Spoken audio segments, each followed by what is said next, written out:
اعوذ باللہ من الشیطان الرجیم بسم اللہ الرحمن الرحیم۔ سب تعریفیں اللہ تعالیٰ کے لیے جو تمام جہنوں کا پالنے والا، لا تعداد درود و سلام حضرت محمد رسول صلی اللہ علیہ وسلم کے لیے جو آخری نبی ہے۔ یہ ایک ڈیری فارم ہے چھوٹا سا، اس کا میں آپ کو تعارف کرانے لگا ہوں۔ یہ مار محمد پرویز کا فارم ہے، اس کے فارم پہ آیا تھا تو میں نے کہا بھی آپ سے بھی شیئر کر دوں، چھوٹے زمینداروں کو دیکھ کر کوئی آئیڈیا ہو جاتا ہے۔ یہ اس کی ایک کنال جگہ ہے، اس میں یہ ڈیری فارم بنایا ہوا ہے چھوٹا سا۔ یہ سیلج بنایا ہوا ہے اس نے جانوروں کو ڈالنے کے لیے۔ ادھر ٹوکا وغیرہ ہے۔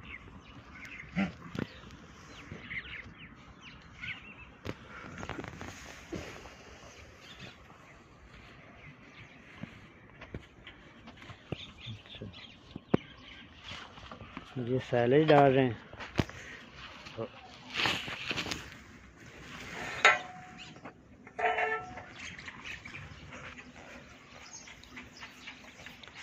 یہ چھوٹے جانوروں کے لیے ہے یہ حصہ، اس میں ادھر یہ سارا بڑی بھینسوں کے لیے یہ حصہ ہے۔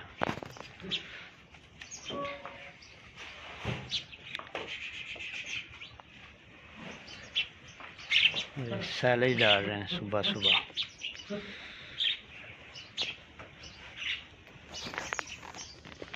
ماشاءاللہ یہ گائے 2.5 لاکھ روپے کی آئی ہے پہلے سے۔ فریزن نسل دی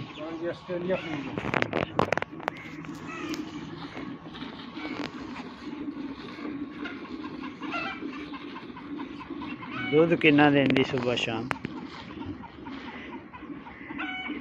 تقریباً 9 کلو ہونا ہے۔ اچھا ماشاءاللہ۔ 10 مشکل ہے ایک ڈنگ دا نہیں، ہن دونوں ٹائماں تے اس لیے کہ پہلے صبح جڑی ہے نا یہ تقریباً 2 مہینے پہلے پج جاندی نا، 2-3 مہینے دودھ خشک کر جاندی تے پھر سی ہن پچھلے صبح یہ تقریباً 17 تو 18 لیٹر پہلا نو کے دن یہ رہی ہے تو بھی سوپ ہی تے پھر تاں کر کے دودھ جڑا ہے نا وہ تھوڑا کاٹ ہے۔ تقریباً 10 کلو دودھ دے تقریباً 10 کلو جی خوراک صحیح نارمل رکھیا نا 10 کلو جی۔ چوتھا مہینہ نو گبر نو جی تے سال ایک سوئی نو ہو گیا ہے۔ ہن دودھ تقریباً 7 لیٹر ان کا ٹوٹل ہونا ہے جی، 6-7 لیٹر۔ ہن یہ ہے کہ اگر سجر ہوئے تے 18-20 لیٹر دودھ دین والی مجھ ہے۔ 18-20 لیٹر دینا ہے۔ ہاں جی ہاں جی۔ دوسری پرلی سائڈ والی وہ تقریباً ہے جی 14-15 لیٹر دینا، وہ ان کی 30 ہے لیکن اس نال تھوڑی بٹی 14-15 لیٹر تے بالکل ٹھیک ہے نا۔ یہ دودھ نو اولی بڑی زیادہ ضروری۔ اچھا جی، مار پرویز صاحب کو مجھاں دے بارے پوچھنے۔ اچھا جی، مجھ سب تو زیادہ اچھی مجھ کیڑی ہے؟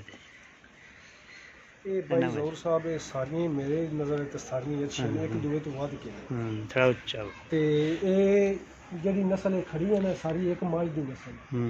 اوپر ماج کھڑی ہے سینگ ٹوٹ گیا سی تے اس نسل چ ساری ساری ایک نسل، ساری ایک نسل دی مجھاں تے تقریباً میریاں مجھاں جی اللہ تعالیٰ نے عطا اپن کیتیاں نا جی 18 تو 20 لیٹر تو گھٹ یہ دودھ دے اس دن اگر انہاں دی خدمت کرو 18 تو 20 کراس کراندیاں تھلے نے۔ ہاں جی تے اے ماج ہن سمن نو تیار ہے؟ چوتھا سوا ہے جی، انہیں ہن سونا 2-3 دن رہ گئے، 22 تاریخ نو دن پورے ہو گئے۔ مار دی نہیں نہیں ویسے سو گئی۔ اچھا دا ماشاءاللہ وانا اجے تے ہور بڑے دی نا، اجے 3-4 دن رہندے نے۔ ادھر پکڑ کھاں بس ڈردی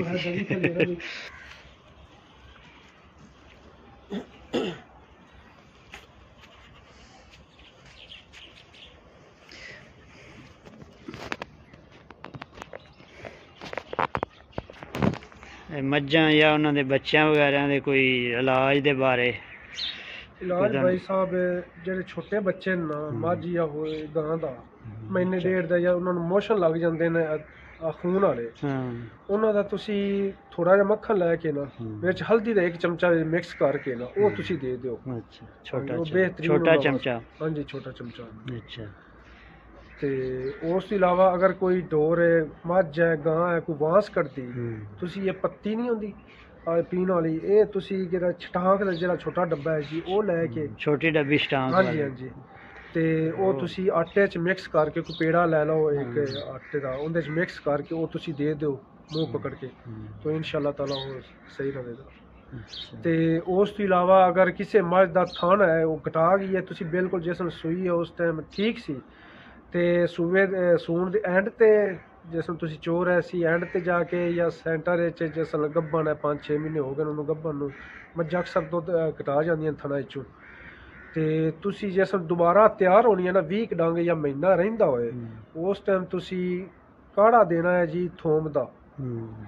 ਉਹਦਾ ਇਸ ਤਰ੍ਹਾਂ ਤੁਸੀਂ ਕਰਨਾ ਹੈ ਕਿ 1.5 ਕਿਲੋ ਥੋਮ ਲੈ ਕੇ 2 ਜਾਂ 3 ਕਿਲੋ ਜਿਹੜਾ ਦੁੱਧ ਦੇ ਵਿੱਚ ਥੋਮ ਪੂਰਾ ਆ ਜਾਵੇ ਉਹਦੇ 'ਚ ਪਾ ਲੈਣਾ ਹੈ, ਤੇ ਉਹਦਾ ਤੁਸੀਂ ਕਿਹੜਾ ਅੱਗ ਤੇ ਰੱਖ ਦੇਣਾ। ਜਿਸ ਟਾਈਮ ਖੂਬ ਉਹ ਮਿਕਸ ਹੋ ਜਾਵੇ ਨਾ ਵਿੱਚ ਸਾਰਾ ਦੁੱਧ ਦੇ ਵਿੱਚ, ਤੇ ਥੋਮ ਸਾਰਾ ਗਲ ਗਿਆ ਜੀ, ਉਸ ਟਾਈਮ ਤੁਸੀਂ ਅਗਰ ਉਹਦੇ 'ਚ ਦੇਸੀ ਘਿਓ ਪਾ ਲਓ ਤਾਂ ਬਿਹਤਰ ਹੈ, ਅਗਰ ਨਹੀਂ ਦੇਸੀ ਮਿਲ ਰਿਹਾ ਤੇ ਤੁਸੀਂ ਡਾਲਟਾ ਉਹਦੇ 'ਚ ਅੱਧਾ ਕਿਲੋ ਵੇਖ ਲਓ, ਕਿਲੋ ਵੇਖ ਲਓ, ਜਿਹੜਾ ਸਹੀ ਸਮਾ ਜਾਵੇ ਉਹਦੇ 'ਚ ਪਾ ਦਿਓ।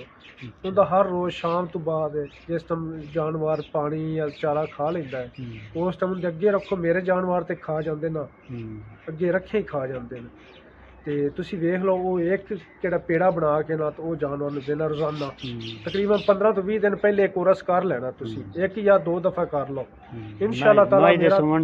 ਮਾਂ ਦੇ ਸੂਣ ਤੋਂ ਪਹਿਲੇ ਕਰ ਲਓ।